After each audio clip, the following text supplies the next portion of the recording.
I mean, it really wants to show, but it's silently, it spills out this cornucopia of images, and you sing and you manipulate them, where the mushroom is, highly articulate. It also is visual, but it also can talk, which is just such an astonishing thing for a Westerner. I mean, we are just not prepared for talking fungi.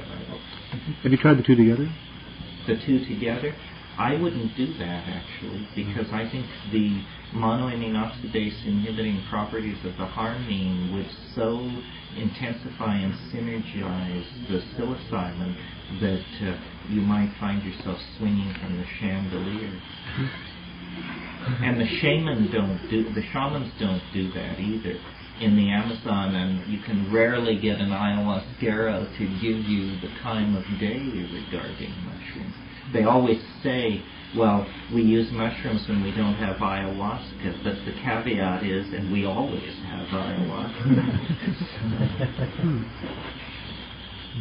Is it common for women to, have you seen in the jungle women taking ayahuasca, or is it, because it's vitamin? It depends on the tribal, it depends on the people, but around Pucallpa, there were women in circles. There was this woman, this ancient woman named Isa Ura Angulo, who just, she drank with the best of them and would recount outrageous visions. And this lady must have weighed under 100 pounds.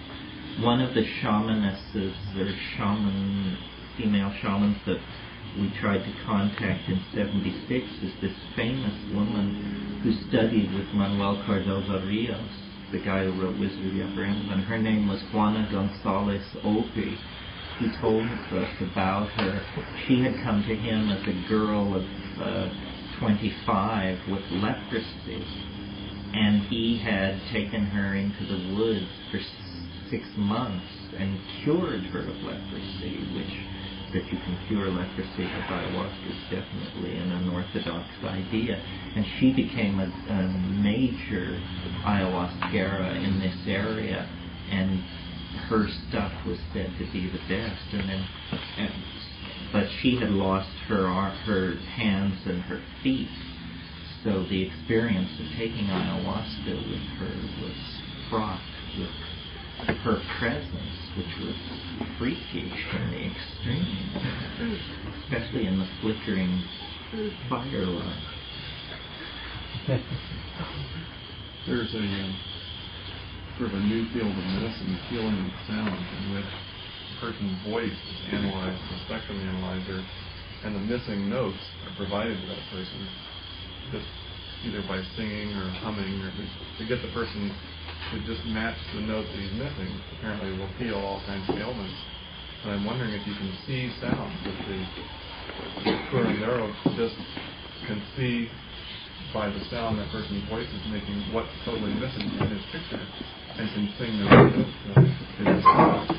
Well, there's some kind of diagnostic sensitivity to invisible stuff that we don't ordinarily perceive. We were talking last week, some of you may have seen this, I mention it because I'm trying to confirm it. I've seen on 3 occasions in my life, at about this light level, sitting watching someone in profile as you're watching me, on a very slight dose of mushrooms. There's something which goes on in front of the person's mouth. It looks like oil in water. And my rational explanation for what this is that you pull air into your lungs and it is heated, and therefore it has a slightly different refractive index than the cold air in front of your face. And so when you speak, the mixing of the hot and cold air can be perceived under some conditions, and I would bet photographed under some conditions, as a kind of oily, turbulent something in front of your mouth.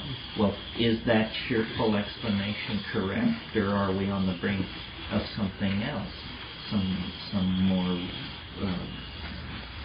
demanding or exotic phenomenon? I don't know. Yeah. Going back just a little bit, I should probably mention a friend and I have been growing ayahuasca clones.